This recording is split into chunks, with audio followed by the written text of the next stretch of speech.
Well, hello, and thank you for joining me for another ITY video. Today I have with me Aonghus Stevens. He's the CTO of Drones as a Service company, Measure Australia. Welcome to the program.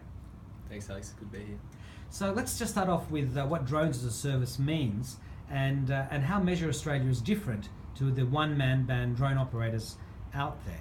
Yeah, so Measure Australia, we operate drones as a service for enterprise clients. Mm-hmm. So clients can either purchase their own drones and operate a drone fleet, or they can utilise our services.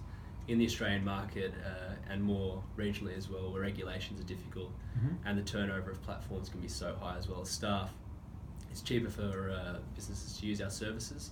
So we'll come in with a data outcome in mind, and we'll acquire that for the customer and then provide them actionable data that they can use within their business rather than trying to manage all these other things as well. Sure, and of course, I mean, as an individual drone operator, you might not need this particular CASA license anymore, but that might depend on what sort of work you're doing. And then those guys have to worry about insurances and other business things, which you must have completely sorted now after several years in business. Yes, we're a comprehensively insured business. We have every license that's required for CASA, and we also have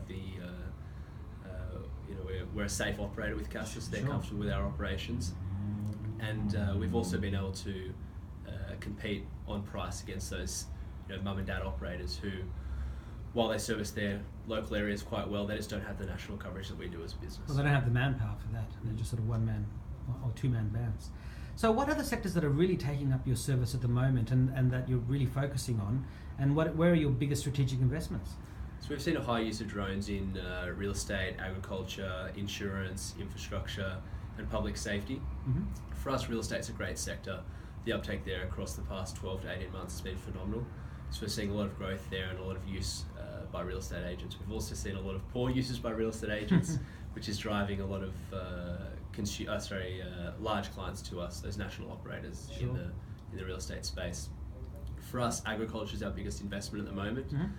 The uptake there has not been as fast as we would like as a business. However, there are lots of innovative uses there. So. What's some examples of what people are doing in the agricultural space? I mean, we all know in real estate they're taking the shots of their houses and pools and whatever else, and fly-throughs through the house, I guess. But agriculture, there must be some interesting things that they just couldn't do before. Yeah, exactly. So with ag, we can do NDVI mapping, so we can get a map of a crop, a wheat field or something, and we can get a crop health map of that. From that, we can understand where fertilizer may not be being applied effectively, or there's a lack of water or things there, and we can actually create a spray prescription for those tractors, and they go out and spray those fields using that data. That saves which was money. Always there, but they were never capturing. Exactly, and it saves money for those farmers because they're not wasting resources, fertilizer and things. Fuel for the tractors. And they're also getting a better outcome because they're getting a better yield for their plants. Sure, yeah. Well, that's the number one thing every farmer wants. Exactly. So ag's our most interesting sector at the moment. With Australia being a big agricultural nation, we need to support the farmers as best we can. Absolutely. And in Australia, you find a lot of large agricultural holdings, and that's where you get a real benefit for drones in a beyond line of sight sense. Yeah. So take real estate, the drones fly and they're very close, and you can do some interesting shots and things like that, but you can't really achieve much with drone data from real estate. Yeah. But if you take an agricultural holding or beyond line of sight or long distance assets in the infrastructure sector, then you can really extract good savings or additional savings from drones. You can make a real saving for that business, which adds to the amount of jobs we have and the amount of food we make and all that sorts of things. So, well, that's a very good thing. So, what then makes you different from the other industrial grade drone operators out there? So, a lot of, not a lot, but the other industrial operators out there, they have taken a choice of a platform, and then they're finding sectors to apply that to. Sure. Whereas we take a platform agnostic approach. So we work with the customers and the clients to understand what their data needs are. Then we work back, we choose a sensor and then a platform. And then back from that, we choose a pilot who can actually fly that mission. So for us, that agnostic approach allows us to deliver the best outcome for the client. It may be a quad in a real estate sense, or it may be a 16-hour endurance fixed wing platform for agriculture. But we're not tied to any manufacturers, and we don't receive discounts or anything like that for using their products. And as you said, you could be using that company's drone or drone fleet, or you're using your own. Yeah, exactly. So it's really like a best of breed sort of solution. And what other technologies and solutions are you investing in to drive the business forward that aren't necessarily drone related? So as an enterprise business in the drone field or any other field, there are a lot of requirements there to ensure your business operates in an effective manner. So we're investing quite heavily in our field service management software and automating that process. So customers can go online to our website, or they can do, they can purchase from a provider of ours in a retail sense, and that'll go through a workflow, and that those flights will be scheduled, and that involves geocoding and all these other things, and that's based on an enterprise field service management software. And then we're also investing in our data deliveries. So at the moment, if you were to purchase drone services from us, for example, from other providers, that those files would be shared by Dropbox or something like that. Sure. And it's very easy to lose track of those if you're a real estate agent, for example. So we've invested in this platform called DataView, and DataView is our proprietary data engine up in the cloud. The clients can log in there, they've got all their data, their flights, it's all there in a methodical manner. And it also tracks that data as well, so when the data's download or their accounts are accessed or anything like that. So we have a lot of data security around that, which is good for us as a business. So is that separate to that enterprise platform you were mentioning, or is that all the same platform? So currently they sit separately, but we're melding them all together. Sure. So and just quickly, are they platforms that you have written yourself, or are they ones you've purchased from somebody else? So DataView is an entirely custom solution that we've had designed, and we've invested a significant amount of resources good to run your own platform. And that's that was about 9 or 12 months in the making, and that's just currently in beta testing and coming online in the next week or two. So that's exciting for us. And then the enterprise field management software, that's based off a current enterprise offering, but we're custom building the entire platform on that. And that allows us to interact with our clients' point of sales and things like that in a secure way. Because if we were designing it ourselves, we wouldn't have the confidence in those those security measures. Well, I mean, security being such an important thing. If there are commercially available things that make that easier, so much the better. So you mentioned missions. What are some of the most interesting drone missions that Measure Australia's been part of? Or done? We've conducted a significant range of missions. Some of them are quite stock standard, and some of them are very diverse indeed. So we back in February we had a client who received a significant number of insurance claims in WA after the fires in Yarlup. And that was very interesting. We had to interact with a significant number of third parties, regulators, state fire authority, local councils, which were very interesting. Everyone had a different view on drones and what drones could be. And they must have learned some lessons too, realising, hey, this can actually be... absolutely. And then also being in an environment when there was such devastation, our drones flew, they acquired the data, which showed that these properties were burnt. However, when you sort of go through these towns, there's nothing left there anyway, which is very interesting to see, and it's very sad to see as well. Of course, and I think one of the most interesting other sites we've done was another insurance claim. It was a factory fire or a processing facility fire down near the airport, and being close to the airport, you couldn't fly outside, but most of the damage was inside anyway. So the client was worried that the fire had sort of decimated the whole facility. Or structural damage. And indeed, so people weren't allowed inside. But a drone could go in there. And a drone could go in there. I mean, we don't have robots that you can really send, but the drone is like that robot. Absolutely, and there were areas that we couldn't see into, so we flew the drone in there and utilised sort of, hovering, a few angles and things, and we were able to get some amazing data out of that. So it was pitch black in the back area. And you had some sort of thermal cameras? So we post-processed that as well, and we got some amazing footage out of it that showed, in fact, that the plastic bags that were out there were intact. So that shows that the heat didn't reach that area of the facility. So there was quite a bit of water damage, the roof had collapsed and everything, but structurally, our facility was okay. So this must have helped, you'd hope anyway, to speed up some of these claims and make the procedure, I mean, maybe not, but hopefully it would have helped to improve the outcome. Yeah, it did. So that was that happened on the Saturday. We flew on the Monday, and on the Tuesday they were negotiating a payout for that customer to get them back in the facility. And normally that would have taken a week or two longer. Indeed, or months? Absolutely, until they could. In that sense, they would have had to have made sure it was structurally sound. They would have had to put all the scaffolding in, and then from there they'd have to remove it piece by piece and ensure that the building wasn't going to collapse. So this is a major saving and improvement. Well, that's really good stuff. So you mentioned that you work in Australia and the region, or we introduced that, but how far and wide do you really go? So in Australia, we're true national operators. We operate in every state and territory except Tasmania. Yep. So Tasmania, we don't have a presence in full time Yet? yet, but we do have a presence there. Sure. So we're hoping to have an office up and running in Tasmania within 6 months. Great. But that's dependent on some work down there. Yep. And we also have work in New Zealand, Mm-hmm. which is interesting for us as a business. And then, in a national sense, a lot of our clients are national clients.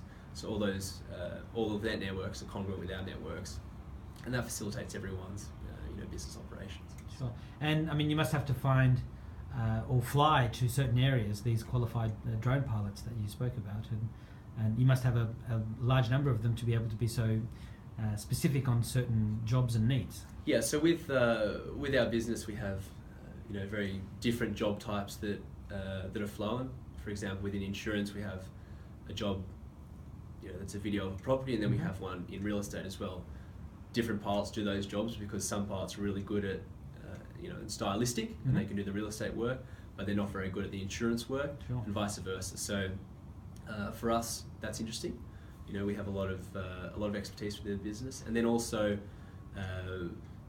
with those larger, more complex systems, we have pilots who are very specialist on those, and where there's a lower volume but a higher value, those pilots will fly around because of the. And just in a nutshell, I mean, I'm just thought of the question now, but how did you find those pilots? Did you have to advertise? Did they come to you?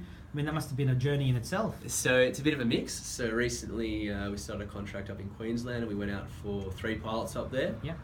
And we got 140 applications back within 30 days. But that was for quite simple real estate work. And then for the more complex work, we'll use ex-military pilots. So in a sense where the systems are quite complex, and quite often they've come from a military application. Those pilots have been trained very highly by the military, and then they come to us.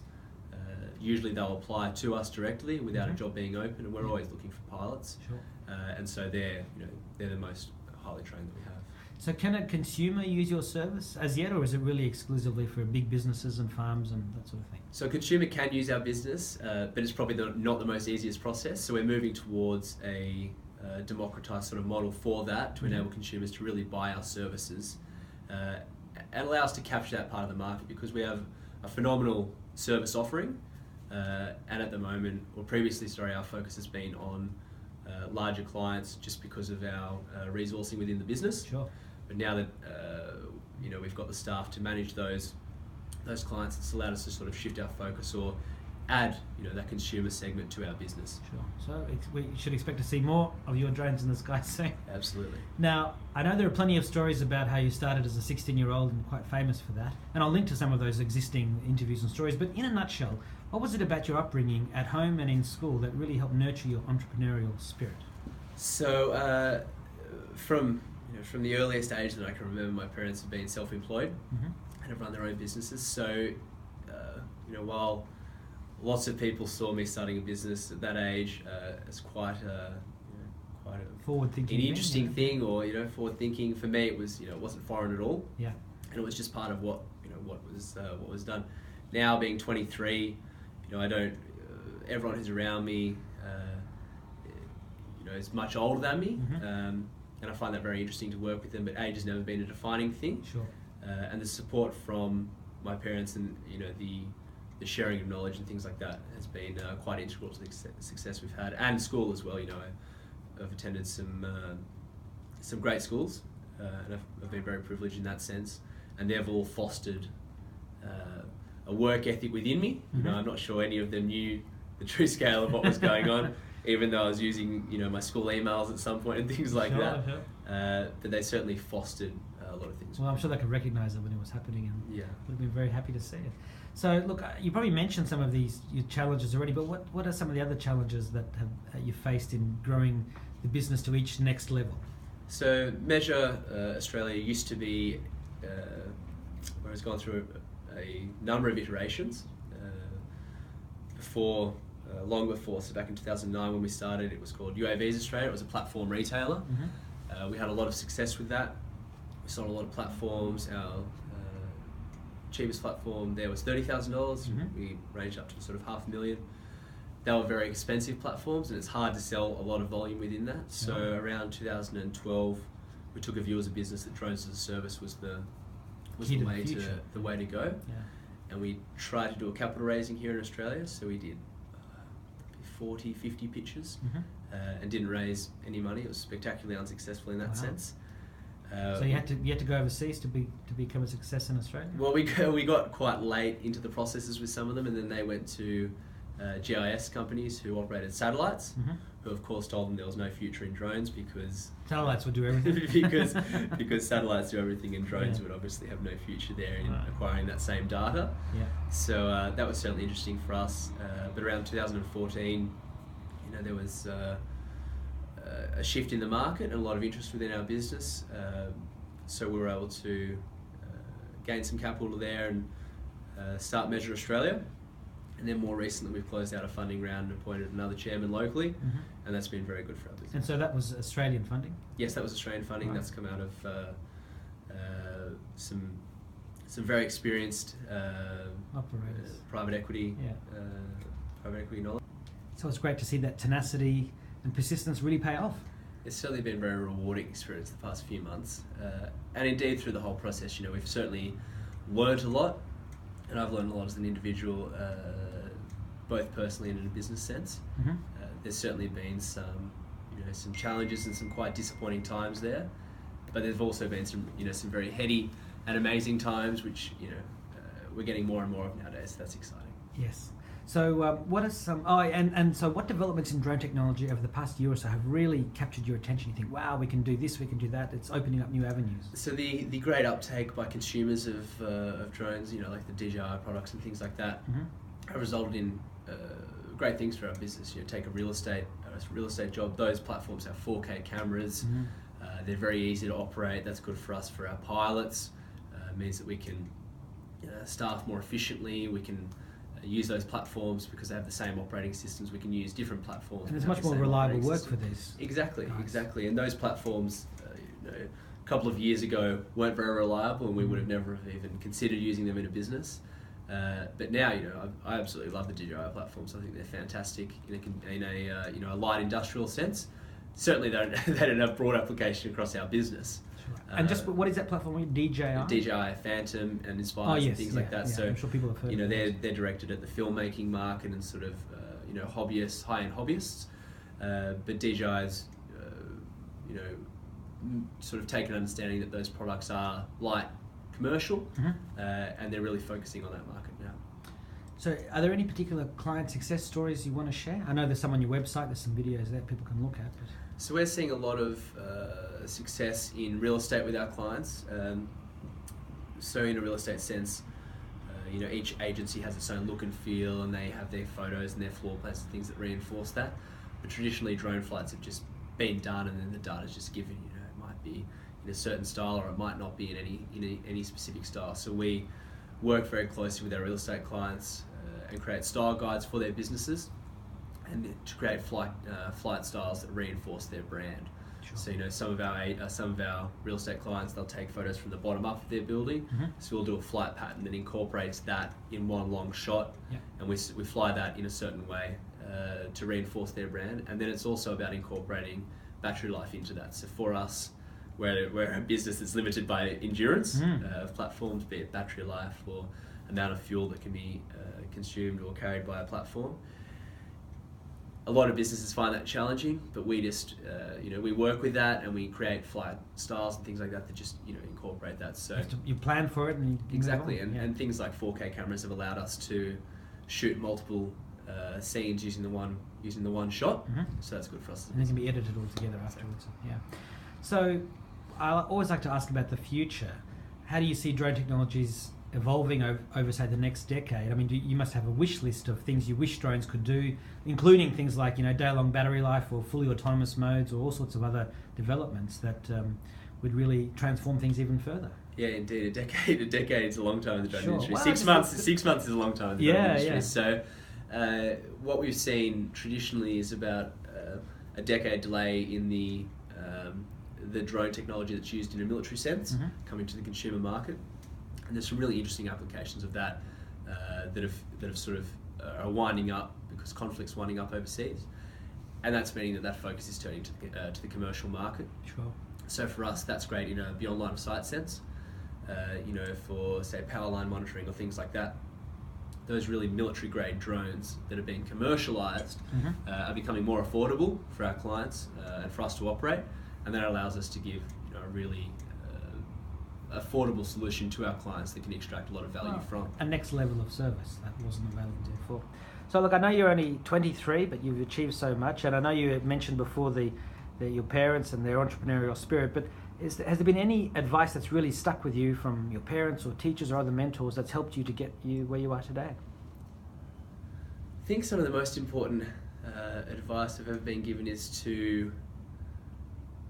that when it's it's not going well, it's always going to get better. Sure. So there have been many times where it would have been very easy to give up or just throw in the towel, or they've certainly particularly in the early days, half the days were probably just hard slogs with no reward. Sure. Nowadays, the foundation building. Exactly. But nowadays, we're having a lot of success and it's very enjoyable. Yeah. And no days are the same. So for us as an emerging technology, we were always told that we were going to define the market and create the sector for it, which is something we struggled with in the early days because we had the same amount of knowledge as everybody else with it. Yeah. But now that we've become the preeminent drone operator, that's allowed us to do some really interesting things. And so do you have any final messages for ITY viewers and readers and for your current and future customers? Well, I think if I were our current and future customers or your viewers, I'd be really intrigued to watch what we're going to do as a business over the next 6 or 12 months. We've got some really, really exciting announcements coming in the short and medium term, which will really benefit clients of ours, and will also benefit viewers of yours, I'm sure. So.